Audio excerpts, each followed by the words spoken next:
The Cooper and Anthony Show.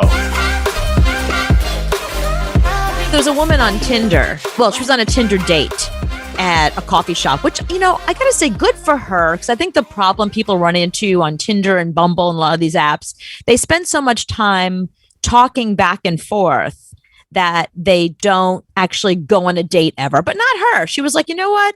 I like your vibe. Let's go. Mm-hmm. So she's at a coffee shop on a first date, a coffee date, which very controversial. People are like, should you go for a coffee date and see if you like the person? If you do, then go for dinner? Or should you just bite the bullet, go for dinner and spend the money? A lot of women do that to test out men to see how cheap they are, but not her. So she's out at her coffee date and the guy that she's on the date with gets up to go to the bathroom. And the guy behind her, who it's important to know that he's gay because you need to understand that he was not hitting on her and he had perspective. He slipped her a note that read, "Too many red flags. Run. Be safe, girl." So she posted that to let us know that this guy slipped her a note while the date went to the bathroom. She said when the guy came back and the conversation continued, she now saw it through the lens of this stranger who she referred to in the post as her guardian angel, of course. And saw that he was right. There were many red flags that she was thinking about too. But it's like when you're sitting by yourself and you're meeting somebody, you're like, that doesn't feel right to me. You want like your friend there to be like, oh, girl, no, go, run. Like that's not. Or to be like, no, you're being too much you. Calm the fuck down. There's nothing wrong with this guy. Just enjoy your date. So it was actually really good that she had this confirmation from a stranger. And she let us know on the post that there was not going to be a second date. Obviously, she said there wasn't going to be a second date anyway, but this sort of confirmed it for her. Yeah, because when you're sitting in front of somebody, you're just blinded by if they're really good looking or you're really not paying that much attention. But stop eavesdropping. Eavesdrop much? I mean, dude, don't listen to my conversations. Sit over there. As somebody who I have a lot of friends that own coffee shops and they're in the coffee industry, I've spent a lot of time sitting by myself, waiting for my friend to get off work, who was like a barista or whatever. So you don't mean to eavesdrop, but coffee shops are small.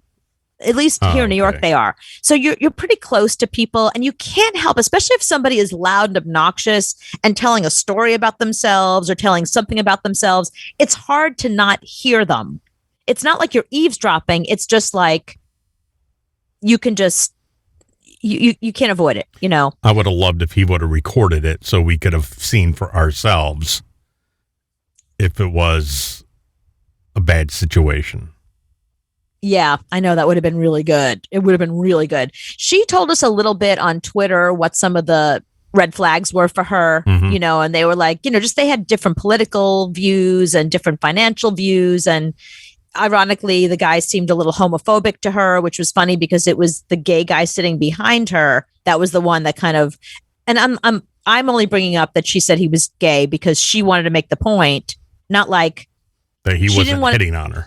Yeah, that he wasn't, because she didn't want people to be like, oh, well, he's probably hitting on you. So she had to say, no, he was gay, and he made that clear that he wasn't interested. But what's funny about this is it reminded me how I did this for a friend of mine. So I had this friend, he was a television agent that I've been friends with for many, many, many years. And all the years I was friends with him, he always had terrible luck with women. He's not a bad looking guy. He made good money. He was, like I said, in the entertainment industry. So he met a lot of women, but he just couldn't pull the trigger. Either she wasn't into him or he wasn't into her, but he was sick of it. He was like about to turn 40. He was ready for something more serious. So he took me out for lunch and he was like, you've known me so long. Help me. Like, what do you think? What am I doing wrong? What's the problem? I said, I don't know what goes on inside your dates and inside your relationships. I know you, so I could guess a couple of things, but why don't we do this? Do you have another date coming up? He said, yeah, Sunday I'm taking this girl for coffee. I said, perfect. Where? I'll come sit near you. Make sure the place is crowded. It was funny because the first place he chose, there was like nobody there. I was like, it's going to be weird if I'm sitting right next to you. Like, here's a table, and then there's one girl by herself, but she's sitting right next to us. Right. So we chose a place that was super crowded, so it would make sense that there'd be somebody sitting, right near. So I brought a book and pretended to read a book, and I listened in on their date purposefully. Right. And what was really interesting is the perspective I got that I would have never gotten just by knowing him and giving him advice. So what I realized is that on a date, he's very negative. Like, he came across really judgmental and unsupportive, and the kind of boyfriend that would just not be there for you almost immediately. So, for example, the girl that he was on a date with was a professional dancer. She danced for the New York City Ballet or not a stripper. Alvin Ailey. No, not sorry, not your version of dancer. That's the only dancer I know, but okay. Yeah, no, sorry, yeah, no, professional dancer in New York. She danced for some big dance company, and she was talking to him about Dancing with the Stars and the dancers, not the celebrities. And he goes, "Ugh, I hate that show. That show's so stupid."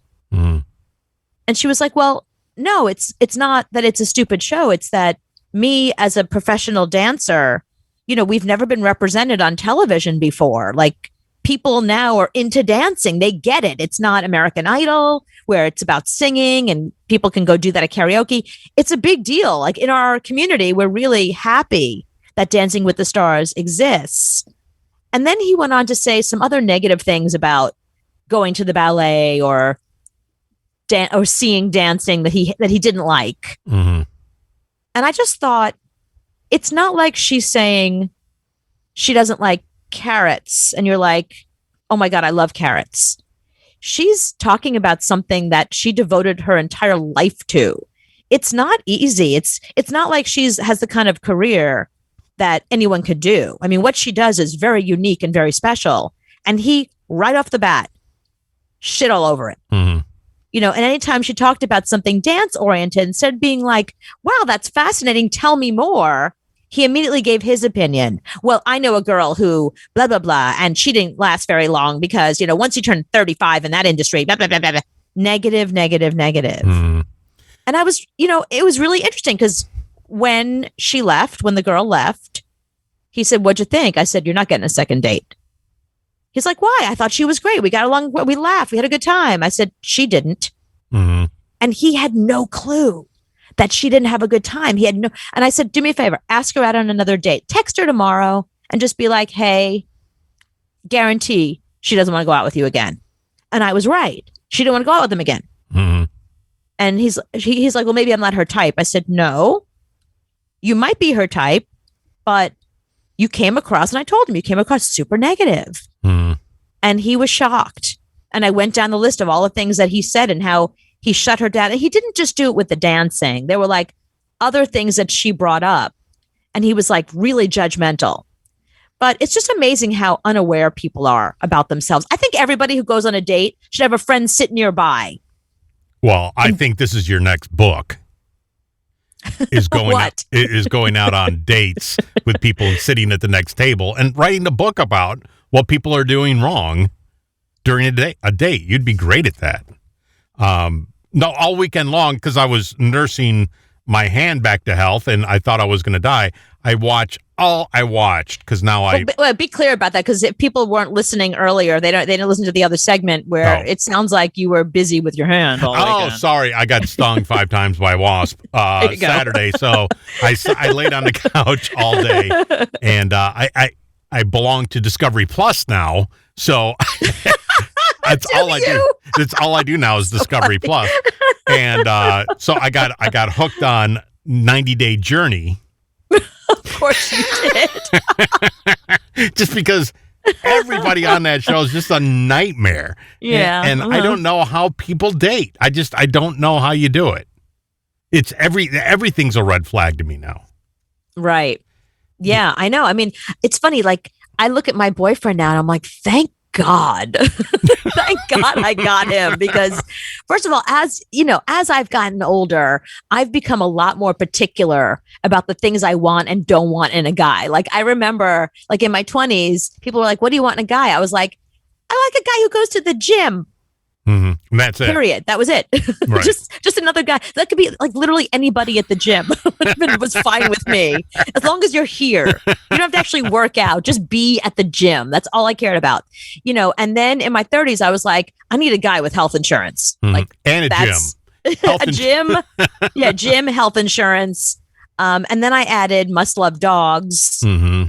You know, then after dating guys and being more serious, I learned about their relationships with their mothers, credit rating, their family. And I was like, no, I didn't care about that. I was like, yeah, must have a good relationship with his parents because, you know, you hate your parents, red flag. Mm-hmm. So it was like all this stuff. So by the time you get into your 40s, the list is so long. You know what I mean? Like there's luckily I met my boyfriend in my 30s when my list wasn't as long. Right. But like now, yeah, my list is really like if he left me, there's probably one guy on the planet that would suit most of my needs. I would find something wrong, but like most of my needs. And he died 10 years ago. I know. I wouldn't be able to find that guy, that one guy. He's probably like somewhere in Haiti helping them after the earthquake. And he's like a really good soul. He's like an amazing human being, but he's in Haiti and decided that he's going to spend the next year there rebuilding it. You know what I mean? And then he died of malaria like 5 years ago. And he doesn't wear a mask. So that turns you off right there. Yeah. So it's tougher now. It's tougher. And then as you know, people are not really honest on those dating apps. No. So, yeah. No. So 90 Day Journey. Good show. Just pick one. They're all nightmares. Like this one guy, he's 55 years old, and all he does is he dates 20-year-olds. So the age has to start with a 2. No. And he's a troll. He looks like Yoda. I mean, this is the guy right here, and he's 55 years old. He has no neck. He's like. I've seen that guy. Yeah, I've seen that guy on commercials and stuff for 90 Day Fiance. Yeah. Yeah, and he won't talk to anybody 30 years old. They got to be in their 20s. I'm impressed with people like that. Like, what a nice, healthy ego you have. That's pretty good to think that looking like that and being who you are. Look, maybe he's got a great personality and he's a great. I don't know. I don't know anything about him. But I'm just saying. He seems like a great guy, but he keeps going after the same girl. Yeah, it's creepy. I think it's a little creepy when a guy in his 50s is like, the girl has to be in her 20s. Mm. It's one thing if you're in your 50s and you just happen to meet somebody and fall in love with them and find out they're 24 and you're 52 and it just works between you. It just works. Mm. But if you're in your 50s and you're out there specifically seeking somebody who's 24 years old, something's wrong there. That bothers me. That doesn't make sense to me. Yeah, he puts on his dating profile he's only looking for 20-year-olds. So right. That's so you're discounting all these great women, and he hasn't had a serious girlfriend in 30 years. But who in their 20s wants him? Because when you're in your 20s, you can have whatever you want. You don't have to be with a troll guy who looks like Yoda. He does. He looks like that. He's a 90 Day Fiance guy. Yeah, if you're in your 20s and you look like Yoda, you still can be with a hot guy in his 20s or a decent looking guy in their 20s. You don't need to be with 50-year-old Yoda. You could find 20-year-old Yoda. 50-year-old Yoda that lives with his mom and drives a Vespa. So, oh God. I'm telling you, just gets better. These shows, you can't stop watching these stupid freaking shows. They just go one after another, and Discovery Plus doesn't ask you if you're still there. It just keeps on going. So, 1 hour turns into 9 really quick.